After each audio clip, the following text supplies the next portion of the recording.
Welcome in to another Hallis Huddle. Hey, Rob, news or noise? Jaylen Johnson missing the captaincy on his jersey was not an accident. News or noise? Caleb Williams' seasonal stats are inflated due to thriving only in garbage time. This and more on this episode of the Hallis Huddle.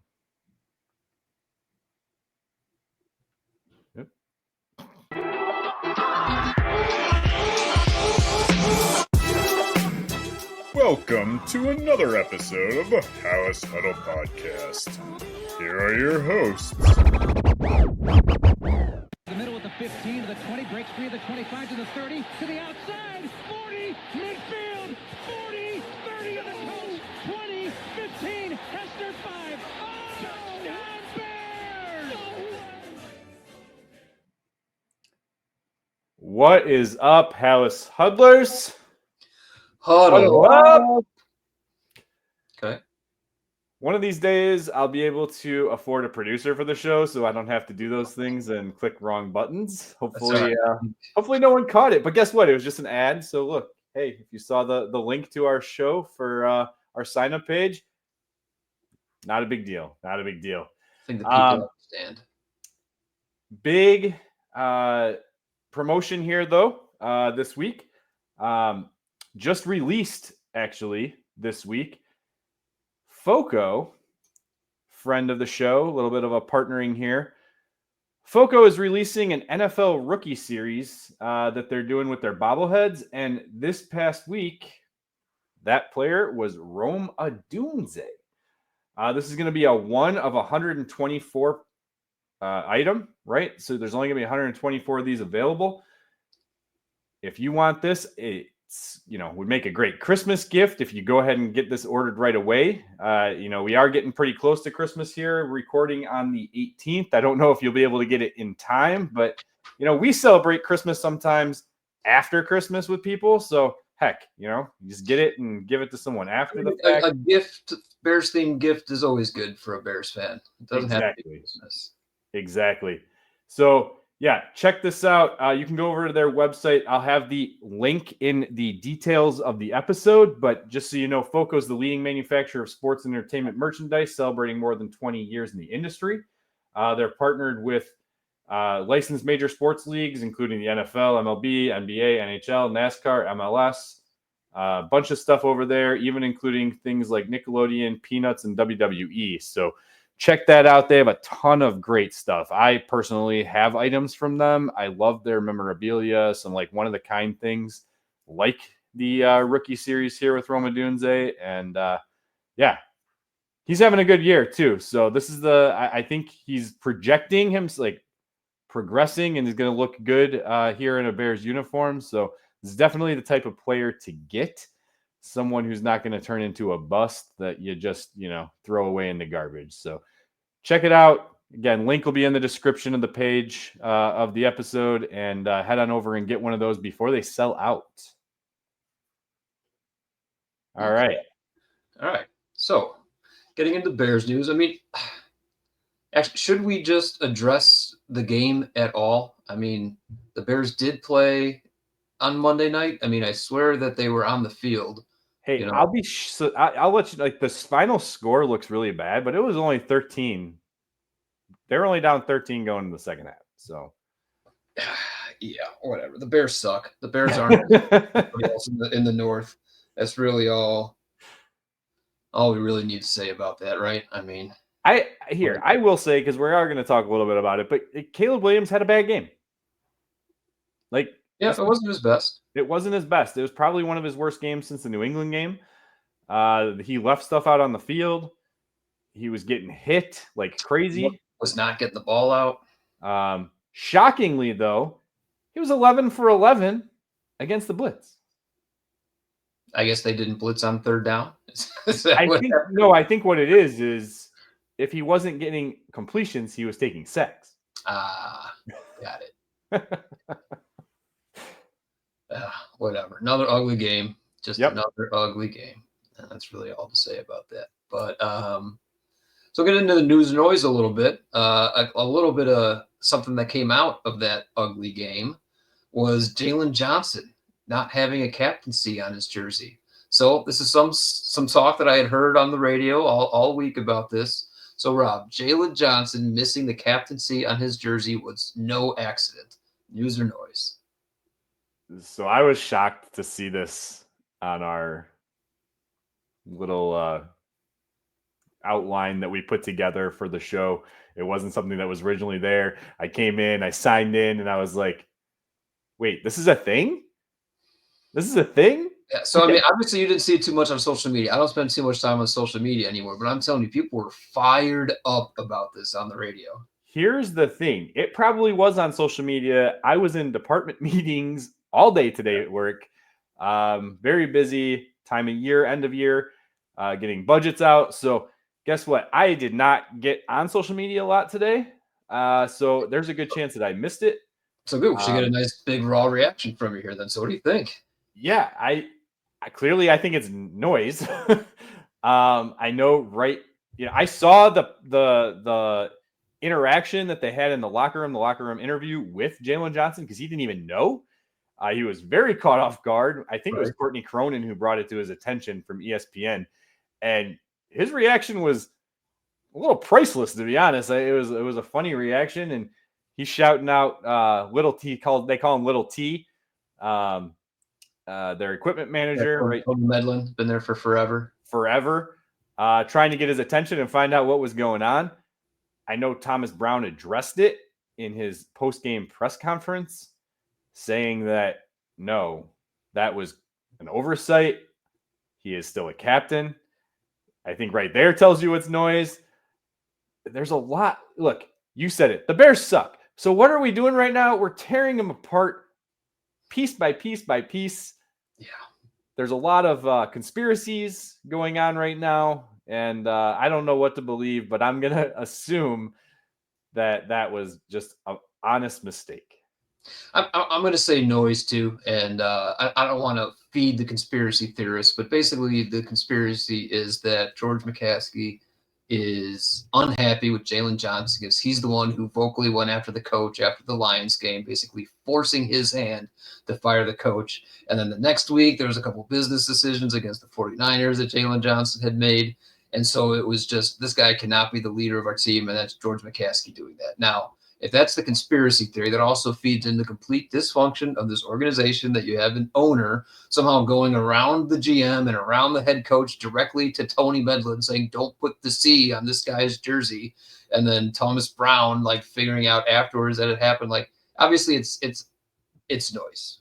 It's noise. The simplest explanation is still not a great explanation, right? Whatever list that Tony gets before the game about, hey, put the C on these jerseys, Jaylen Johnson either wasn't on that list or somebody messed up. But I mean, that's not great either. Some attention to detail missing. But I'm going to go noise as far as conspiracies. There's enough going on wrong with this Bears team before trying to actually make stuff up. We don't have to make anything up for a lot of this. It's just further proof of how bad this organization is run. That you're missing out on little details, even like this, that should be very simple. And again, their equipment manager has been here forever. Tony Medlin's obviously doing very well at his job. I don't think it's like a fireable offense or anything if it was like his error, but look, it's just further proof this season has gone way out of whack. Right. And to point out, Jaylon Johnson had one hell of a game. He did. Against really Minnesota. Did. I mean, he's limited Justin Jefferson twice now. I mean, Jefferson had a better game this game than the first one, but I could be misquoting it, but I believe he was targeted 6 times while Johnson was covering him, and he held him. I know for a fact he held him to 1 catch for 8. Yeah. Okay. Yeah, I mean, it's good. Not good for your fantasy team, but that was good for. No, I think he still ended up with like 100 and some yards. Touchdown and stuff. And one touchdown that should have almost 2 touchdowns. What did he get to, like the 2? I was cheering for the. He had that one that he just dropped on like the 5 as well. Who would have known if he would have caught that? Yes. Yeah. So. All right. So we probably spent too much time on this stupid. Yeah. For sure. Nonsense. Anyway, let's move on. But the next one, I know something you want to talk about, so I'll throw it out there. You can go first, and I'll respond. Yeah. So before I touch on it, there's going to be a more in-depth stuff coming about this from me. I haven't decided if I'm going to put another podcast out, a solo one, breaking things down, or if I'm going to rewrite the 1,700 plus article that I wrote for Bear Goggles On that somehow disappeared. Yeah, I literally went to go put it together to be published, went to go add a link, and everything went blank, and I couldn't get it back. I put in a ticket with our help desk, and I haven't gotten anything back yet, but I talked to my director. The chances of it coming back is 0. So I'm going to have to rewrite that. 2 hours plus of time spent on that during the holiday season, not trying to find more time to do it. I don't know if it's going to happen. I think it'll be quicker for me to just voice it. Yeah, so let's get into it then. So As a what podcast? Rob even Yeah. talking about? So News or noise, Caleb Williams' seasonal stats are inflated due to thriving in garbage time only. News or noise? So, I mean, I'm going to say noise because that doesn't really pass the sniff test for me. He's gotten most of his stats. I feel like there's been like 3 big games. Like, so you're going to say the Carolina game was like all garbage time, right? I mean, that's when he had 4 of his 16 touchdowns or something like that, right? That's not garbage time. It's not garbage time when you Is were it garbage time against Minnesota? The first one, when you're within 2.5, 3 scores, is that garbage time? What's the definition of garbage time? I think that has a lot to do with it. I would just say I think people. So a lot of this is I think that people are still trying to compare Caleb Williams to Justin Fields, and the Justin Fields fans now are trying to come out in droves and like Justin Fields better than this guy. He's not winning either, and he's more productive and all this stuff. And if Caleb does have good stats, it's only because of garbage time, and I just don't think that's right either. There was one other thing I thought I had going, but I've dropped this. Why don't we go to you, who has some actual information about why this is noise? So this started because on social media after the game, I've been tracking Caleb Williams' stats just like I did Justin Fields' stats, and throughout the year, I try to determine where on pace he's going for the whole season and yada yada yada yada. So one of the things that popped up was, as of right now, we're talking about comparing to Justin Fields. As of right now, Caleb Williams is 14th on the list for passing yards in Chicago Bears history. Look, I know the Bears have not had good quarterbacks. So if we're going to compare this to other teams, clearly he's way down that list much further, right? But that's why we're comparing it to Justin Fields. He's 14th on the list right now. Through 14 games. 14 games. 14 games. 14th all-time in Bears history through 14 games. Justin Fields never got above 19 on that list for passing yards. So already through 14 games in his rookie year, yes, Caleb Williams has thrown for more yards than Justin Fields ever did. Correct. Okay. He is averaging roughly 210 yards passing per game. If he continues that pace, he will finish 5th on the list, passing Mitch Trubisky, by the way. 5th on the list, only behind Eric Kramer and a few Jay Cutler years. And for those of you who are saying, well, he gets an extra game, guess what? He will get to that point even if he stays on pace through the next 2 games. He doesn't even need the last game. However, he doesn't have enough in the last game, even with 210 more yards, to surpass the 4th place, right? So he's locked in if he stays on pace at 5th, whether it's in 16 games, 17 games. However, once he throws for 400 yards the next 3 games. Somehow he averages 300 yards over the next 3 weeks, and I didn't put this out on Twitter, he will break Eric Kramer's passing record. Okay? So I put that out there. Garbage time. It's only garbage time. Garbage time. He's garbage. He can only do this when he's, teams are in prevent. Teams are letting him just throw the ball, blah, blah, blah, blah, blah. Padding his stats. Well, I went through, and I'm not going to go into full details right now. We're going to leave that for another episode. But I went through game by game, play by play, and looked at scores. And if they were within 2 touchdowns within the first, second, and third quarter, to me, that's not garbage time. It is easy for teams to come back from 2 scores with a whole quarter left to go. All the time. Yep. There is one game in particular that he hit garbage time, and that was the Arizona Cardinals game. They lost 29-19, I believe. No, 29-9 in that game. When the game was out of reach, beyond 2 scores, with less than a quarter left to go, he only added 45 yards to his stats. That's it. He didn't score any touchdowns that game. He didn't throw any interceptions that game. Next game was the New England game. I don't even understand how this game went the way it did, but they lost that game 19-3. Again, you would think 19-3. Clearly, there should be some garbage time stats there. Guess what? It never got to garbage time because it wasn't until late that game went beyond a 13-point deficit. Fast forward to the 49ers game. Okay. By the way, there was another game, and I'm blanking on which one it was, where he did have a little bit of garbage time in the fourth quarter that I counted, even though it was a tighter game. Another 45 yards. Until the 49ers game. Oh, and he threw a touchdown that game. Until the 49ers game.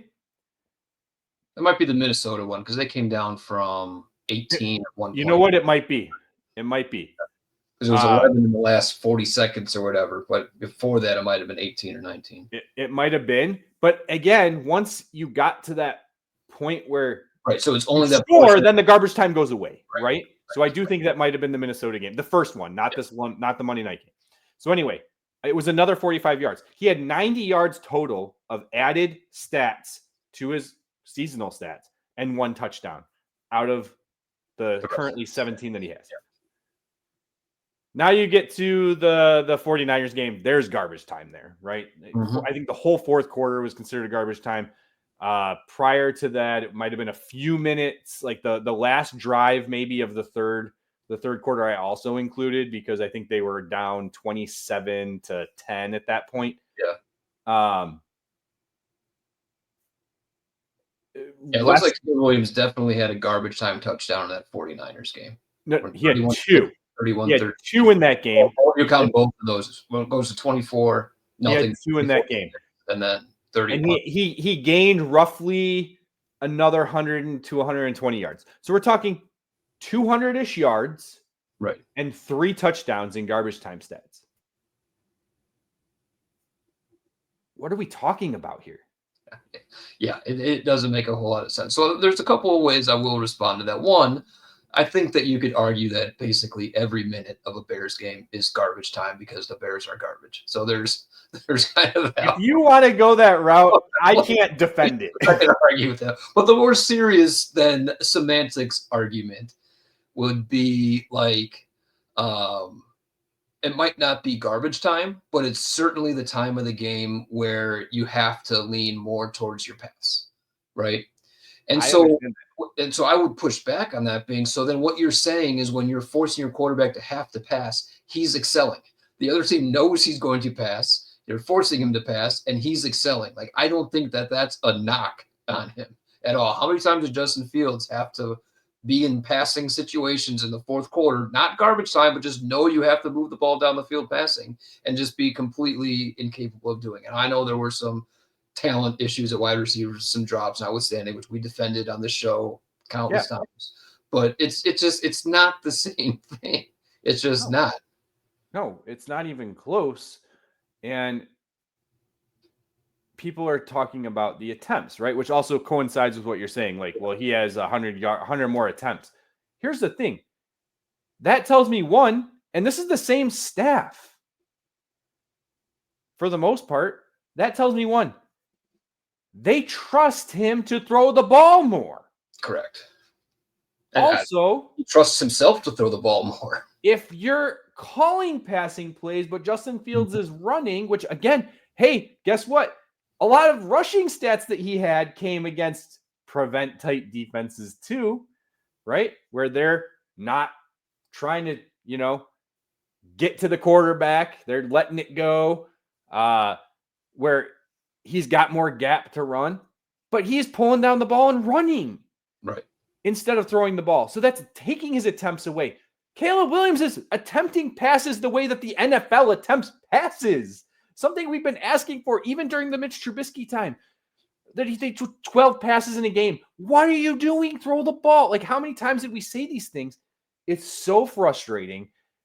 I'm a Justin Fields supporter. I loved Justin Fields. I was so happy to see him go to Pittsburgh because I felt like it could change his career.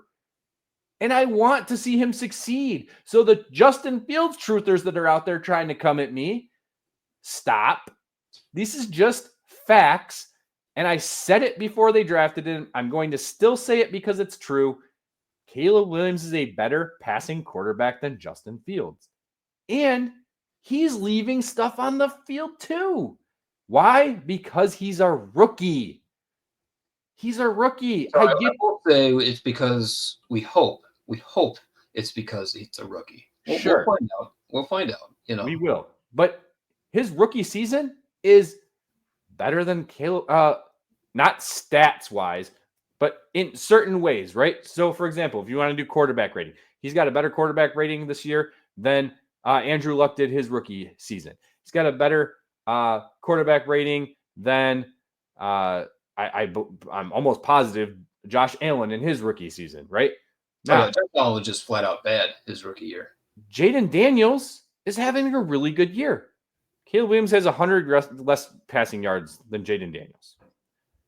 Now, Jaden Daniels, I think, has 6 rushing touchdowns, so that propels his touchdown numbers, but he also has more turnovers.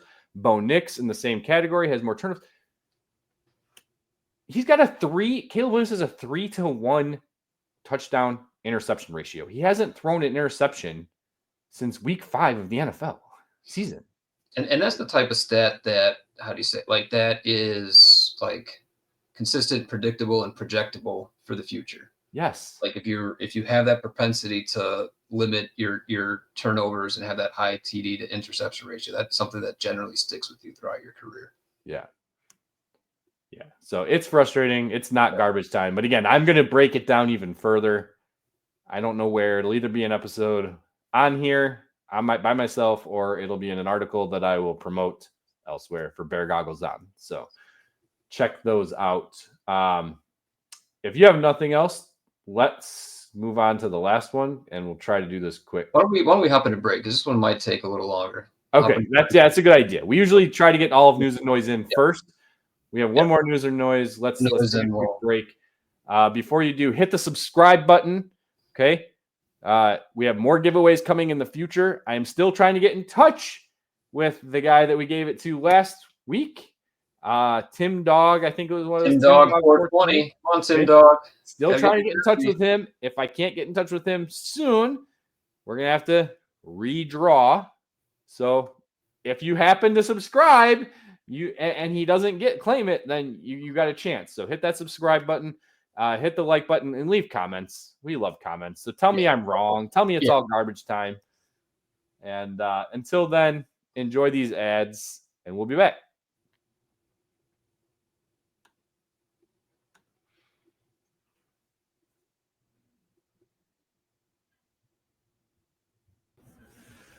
Welcome back, Hallis Huddlers. I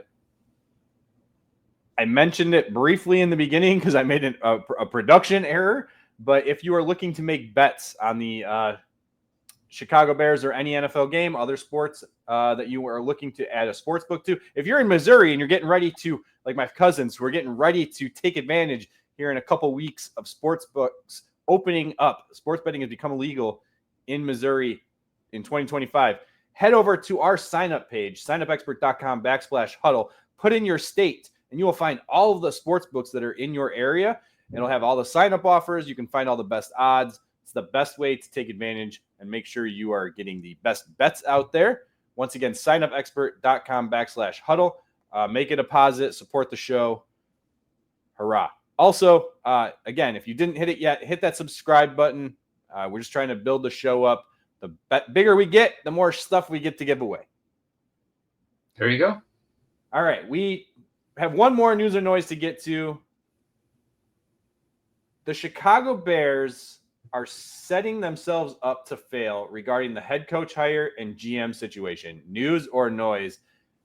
Do you want me to preface on what this is about before you give it? Yeah. Why don't you give a little bit of backstory about where this is coming from, and then we'll get into it. So on Twitter, X, there is an account called Sears Tower, at Sears Tower. If you're not familiar with that account, feel free to follow that person. They seem to have some connections similar to Gary Ross. I will say they have gotten some things wrong over time, but they've also gotten some things right. And people are starting to see that he seems to have some connections and they believe him. And this was even read on CHGO the other day. It was CHGO Bears show just yesterday, actually. Speaking of CHGO, I do have a shout out to my guy, Nicholas Moriano. I did see that there's been some tough cuts. And I also say Herb Lawrence on the White Sox side. Some tough cuts. I love both those guys. They were given their pink slip today. Shame on the CEO of All City to go about it in a way that they did. I do know that they are getting paid. There's some severances and stuff like that throughout the rest of the year and into 2025. But Nick was on his way to Hallis Hall when he found out that he was being let go. That's a little shitty, in my opinion. So shame on you for that. I know I've supported and promoted that show quite a bit on here. So I'm a little disappointed. I don't know where I'm at with it. I'm mad. And I still have a lot of other connections over there that I'm proud of, and I love guys that are still there. But again, shout out to Nicholas Moriano. I also don't know yet. I haven't confirmed, but there are rumors that Will DeWitt is also not with CHGO any longer. And if that is true, my guy, he was a part of our show. We did an interview episode.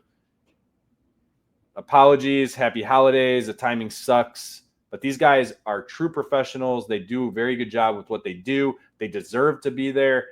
I have a really strong feeling that they will bounce back. So, again, Sears Tower tweeted out, there is a shit show happening at Hallis Hall right now. No other way to put it. Let's talk about Ryan Pohl's job security first. I'm going to stand by my reporting and once again repeat, he is safe. I've talked with folks around the league and inside Hallis Hall, and while Poles is making it known he is upset with the current structure, he is going to remain the Bears GM. With that being said, Poles is on a short leash, a very short leash, if I might add. He is going to be advocating for his job during coaching interviews. I lost my spot. He's going to be pitching himself to the coaches as the coaches will be pitching themselves to leadership. However, and this is an extremely strong however, which I don't see happening, if the Bears' primary head coach candidate is uncomfortable working with Ryan Poles, I expect them to fire him. I'm unsure how the optics of this would work. Traditionally hire a GM, but I've been told that they will not hesitate to fire Poles if it means being able to get the number one head coach candidate on their list. They would then hire a GM that aligns with their list and ordering. Okay, so I don't even know what to say. Based on that, and based on the news or noise statement of they are setting themselves up to fail, news. Let's preface this that it's a rumor, right? It's not. I mean, it's rumor. It's not confirmed. We have to see what happens, but it's like it's not a surprise to anybody hearing that that's what's happening because they don't know how to do anything correct. It's like they're following the script to make sure they do it wrong. It's like they followed the script to a T to make sure they messed up their rookie quarterback's first year. Let's leave a coach in there who, doesn't deserve to be the coach that is going to be fired on his first contract. It didn't even make it through the first year. And then let's not give him an adequate offensive line. Let's ruin our rookie quarterback. Let's go by the script. And this is exactly what the script is to get your head coach GM situation wrong. Your GM is safe, but you'll fire him if a coach who doesn't even work for you yet doesn't like him. Like, then your GM isn't safe. Like, if you think that moving on from Ryan Poles is a solution to your problems, just move on from Ryan Poles. Otherwise, he's completely safe because you believe in him. Like, this middle ground doesn't do anything. Like, it's the exact same decision with Matt Eberflus, basically. Like, man, we don't really like him that much, but, you know, we're going to go with him unless something bad happens. It's like, no, you already know that you're already putting the contingency on if something bad happens, we'll get rid of him. It's just like, so just rip off the Band-Aid and just get it done. We talked about the Ryan Poles situation a lot in our last episode. So if you have not seen that, go check that last episode out. Bob, Justin, and I were all together, and we talked about that rather than talking about the upcoming game. I will preface, or I will repeat, actually, myself in this situation. The reason why it's news and the reason why the rumor, and like you said, the reason it's believable is because they've done it already, right? Like, they're just now flipping the script. Last year, they had their coaching candidates. All the interviews were done. They had 3 coaches left. Only 3 coaches that got second interview. Last head coaching cycle, not last year. I'm sorry, 2022. Yes, head coaching cycle. Thank you for correcting me. Had all the coaches interviewed. Had narrowed down to 3 guys. Caldwell, Eberflus, and blanking on the third one. Doesn't matter. Ryan Poles gets hired. Would have been the right hire. Who was it? I don't remember. Dan Quinn. Oh, yeah, Dan Quinn. Yeah. Who's now coaching for Washington, for those of you who don't know. Ryan Poles gets hired. 2 days later, Eberflus gets hired. You can't tell me that he was given the opportunity to truly – and look, I know that these guys are coming in with a list of like, look, here's who I want, blah, blah, blah, blah. So there is some overlap there. But to think that he had the time to truly interview these guys is just bullshit. So there, they put the cart before the horse. Now they're going to flip it and do the horse before the cart. No, because that's the right way. They're going to put the cart before the horse again. And, you know, last episode I said I'll sign off on getting rid of Poles if it means you're going to do your hiring the right way. Hire your GM first and then let the GM hire the coach. But what they're explicitly basically saying is that's just not how they want to do it. They're going to let and then the other very frustrating part of this is basically going this way, bringing the coach in first and letting the coach kind of handpick the GM is exactly what they didn't want to do with Jim Harbaugh. Like, the Poles is our guy. We don't want Jim Harbaugh coming in and running the organization, have his own handpicked guys anywhere. We want a coach to come in and be our coach. And now maybe they are learning from their mistake, I guess, but you already missed on Harbaugh. None of these guys coming in this year are like the sure thing that Harbaugh was last year.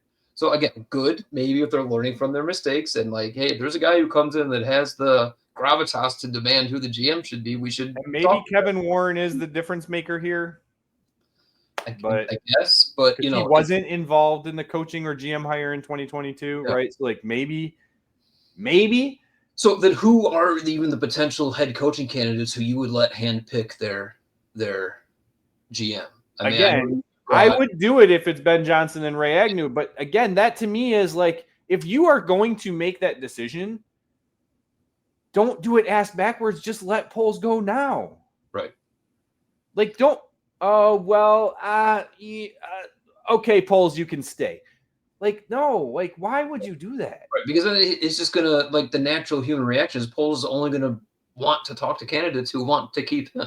Right. So it's just, it's completely backwards, and I hope it's wrong. I don't have a lot of belief that it is wrong because we know it's the Bears, and we know that they're not going to do it right. And that's the other part of that. He said if the head coach who's on the top of their list, so their list is basically Kevin Warren and George McCaskey's list, because obviously their list excludes Ryan Poles' list if the people on their list could get rid of Ryan Poles. But Poles is the deciding factor, according to Kevin Warren. That any list that George McCaskey has any input on is a good list. You know, so I just a lunch list. I'll take his lunch order. I'm sure he's really good at ordering lunch. Yeah, I mean, sure. We rip on George McCaskey a lot here, but I'd love to go have a meal with George McCaskey. Just Yes. have a beer and a sandwich. I bet it'd be a great time. But He's a very down-to-earth, running lovable running a guy. professional team. Yeah. He just shouldn't be making decisions about the Chicago Bears anymore. No. And speaking of that, I mean, Justin put a joke in our text thread. Could the three of us collaboratively, Like what joke? He says a lot of jokes, but yeah, okay. could the three of us run this better than Ryan Poles, Kevin Warren, and George McCaskey right now? And my definitive answer was 100% yes. 100% yes. I mean, we joke about it can't be worse. No. I don't think it can be worse. Well, guess what? I would have hired Matt LaFleur instead of Matt Nagy.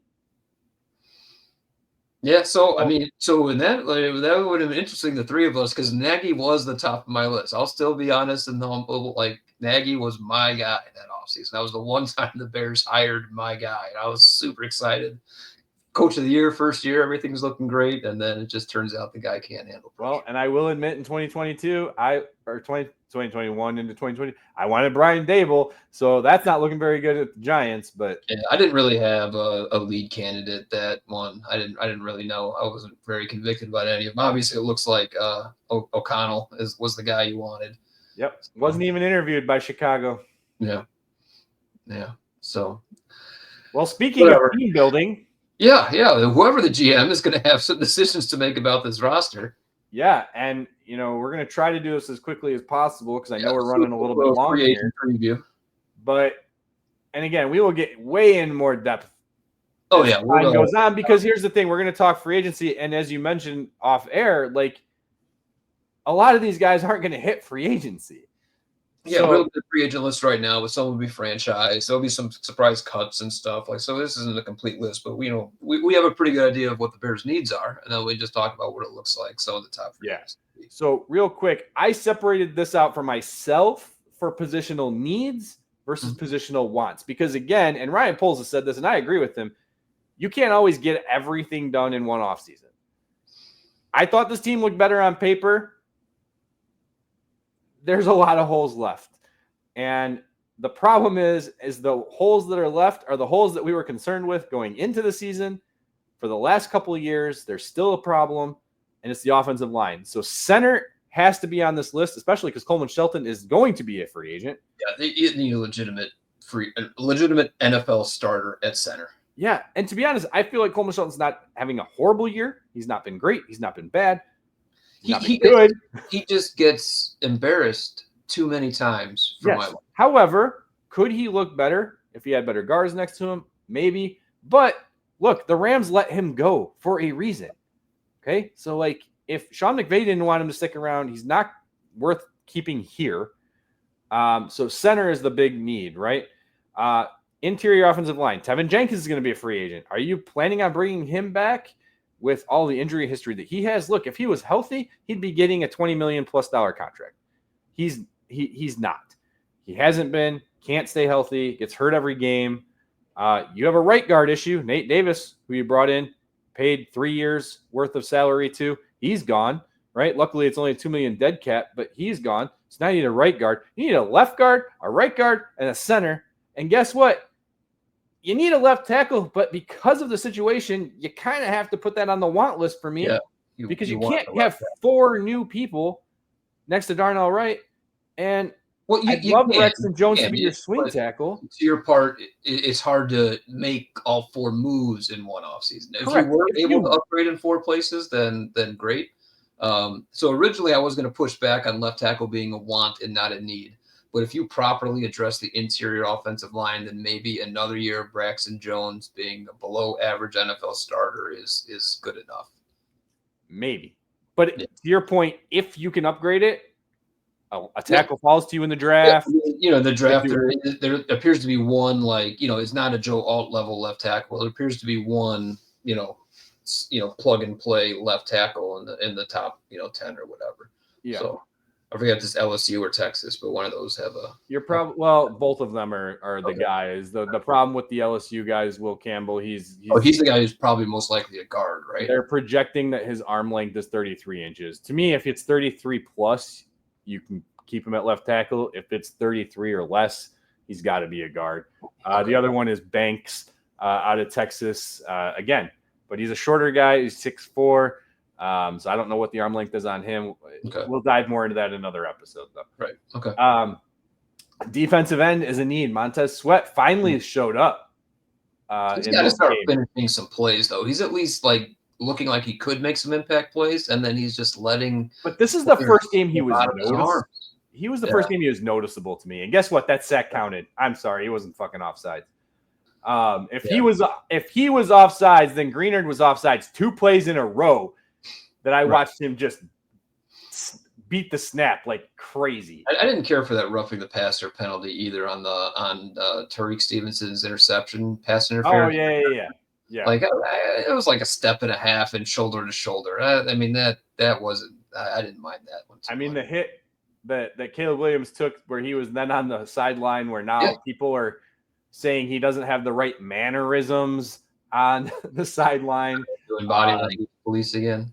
I mean, that could have been just, and again, I felt like that was a legal hit, but it was just as close.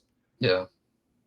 Safety is a need now because you don't know what you have with Brisker, who's missed more than half the year with a concussion. This isn't the first time he's had concussion issues. So is he likely done as a career? We don't know.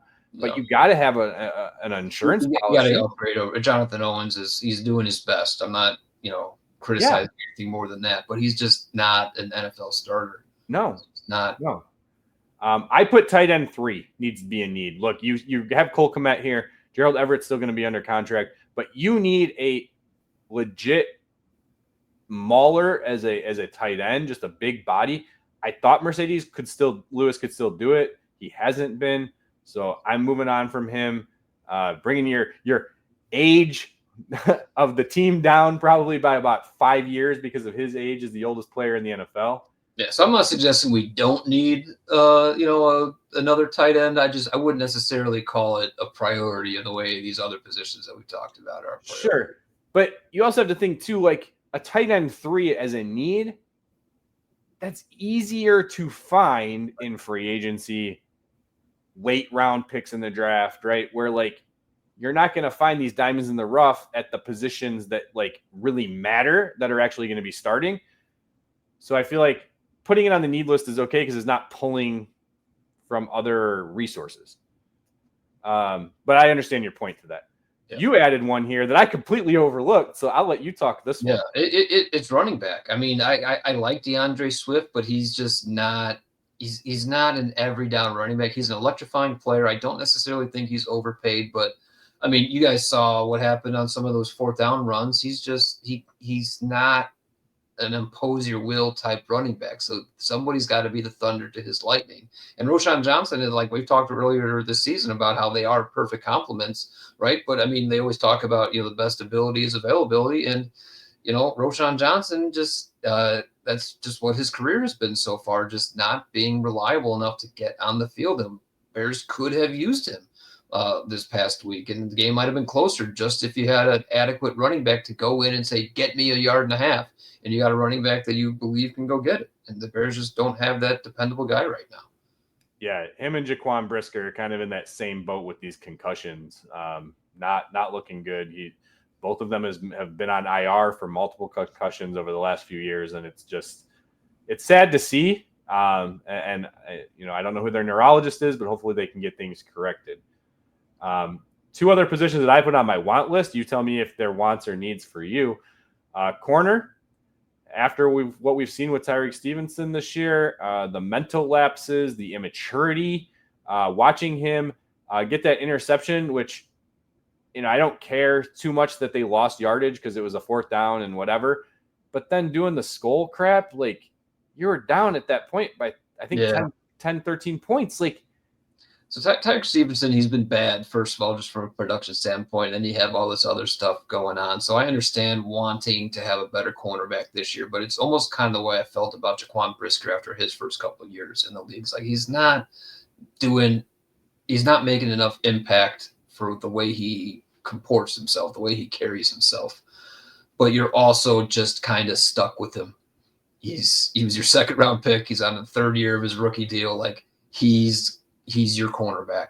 We have so many other needs that I don't think you can invest heavily to replace him. I just think that Tyreek Stevenson and maybe Terrell Smith can make another jump. He's shown a couple not so great plays in the last few games, but I think you're kind of just stuck with who you got at cornerback right now. Yeah, Justin Jefferson put a show on against him. Now, to be fair, he puts shows on lots of corners. That's so true. Terrell Smith's not alone there, but that's true. But he definitely struggled more this week, and I think now he's getting exposed a little bit more the more he's on the field. But to your point, this is Jaquan Brisker's third year.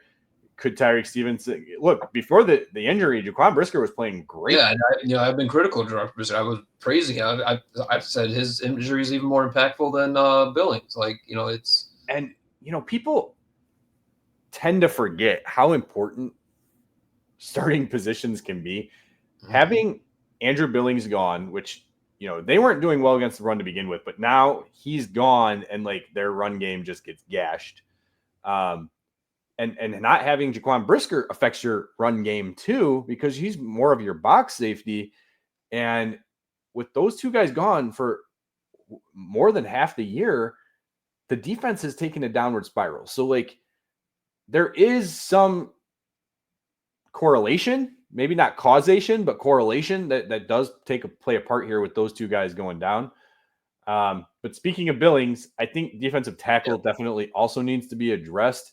Ryan Poles has to hit the trenches hard. We already talked about defensive end, but they have some guys in the defensive tackle yesterday. I don't even know who they are. They're basically having replacement level players playing heavy snaps for them right now, and they really only have one injury on the defensive tackles, unless I'm forgetting some other injuries. No, tackles. So and I know sometimes they'll play out there, and then generally speaking, you're never going to tell me that you have enough defensive linemen.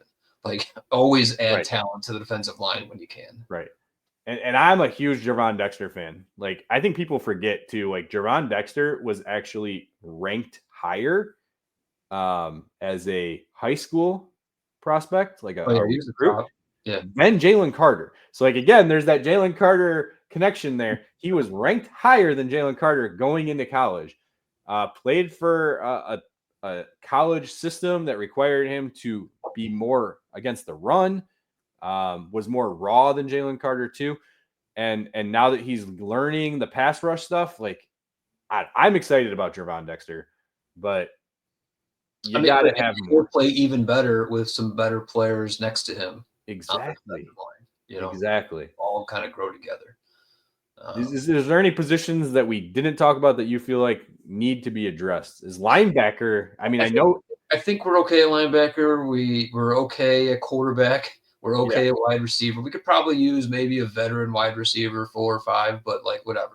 That's small potato stuff compared to the rest of this stuff. Yeah.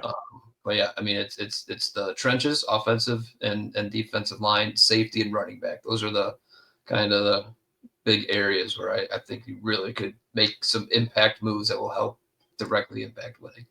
So we'll do a free agency more in-depth episodes in the future, but I do want to touch on a couple things before we sign off. So center is an issue, I think, because this is a very weak draft class at that position. I am still very early on in the process. I got to dive way more in depth on centers. I'll feel better after I see some of the guys come out of the Senior Bowl. The combine I'm not so concerned with. But from free agency standpoint, Ryan Kelly, if he hits free agency out of Indianapolis, he would be a guy to target. He's definitely an older veteran. I think he's 31, will be 32. Drew Dahlman is another one. If you don't get one of those two guys, you might have to bring back Coleman Shelton, as bad as that sounds, and then hope that you can land a draft pick to compete with him. What about Ryan Bates? Dude, the guy hasn't snapped a single snap. I don't understand. Look, Ryan Poles can be fired for the offensive line. I know, alone. Yeah. And then interior line, you're going to have to bring in guys, right? You're going to have to bring in guys. Tevin Jenkins needs to be considered depending on maybe how much money he wants with his situation. do you bring back James Daniels if he actually doesn't get re-signed by the Steelers, who's had a good year and is still young? Yeah, I mean, he's a guy who would definitely upgrade the line. The one guy that I got my eye on, and he's the only free agent that I've really seen that the Bears just need to go all out and do everything they're going to can do, sign him. I don't think he's going to get franchised because the team he's coming from has some other just big contract issues, but it's Trey Smith from Kansas City, all pro, right guard. It's just you make him the highest paid guard in the NFL, bar none, no questions asked. Come in here and solidify the line and anchor in the interior of the line. And it's one of those things, Rob, I don't know if you remember, but 4 years ago when he got drafted, we're texting all day 2, day 3 of the draft saying, why is he falling? Why has he fell to the 6th round? He had a second, third round grade. He fell to the 6th round because I guess he had some heart issues. Not that I'm trying to gloss over heart issues or whatever, but I mean, he's just super talented guy. He's obviously overcome some things to get to where he is. And, especially if Poles is still around, Poles drafted him, so it's just, he's the guy. He's the guy who can make a real impact and be worth the money. Does that mean that Poles does know offensive line? I don't know. In the 6th round, right? The 6th round offensive lineman panned out in Kansas City. Yep. And our 5th rounder, Braxton Jones, has been a serviceable starting tackle on his rookie contract. In the GM world, GM speak, Braxton Jones has been a phenomenal draft pick. But in protecting your number 1 overall pick quarterback, Braxton Jones has not made enough progress in his career to be good enough to be your premier left tackle for your franchise quarterback. Yeah, I would be in complete agreement with you that is the one guy. If he does not get re-signed, you go get right. Yep. Money is not a thing. They have over $80 million right now. Pay him like a tackle if you have to. No questions asked. Bring this guy in to anchor your line. Yeah, that I completely agree with you. There's some other interesting names that'll be out there that we can look at later, but I would throw my hat in that ring as the one guy in agreement with you that's got to be the guy to go get. Yep, 100%. So, real quick, do a prediction for this weekend. Win or loss? Will the Bears beat the Lions? No. Also, no. Will they score more than 10 points? Yeah, they'll score more than 10 points in garbage time, Rob. In garbage time. Here's the thing.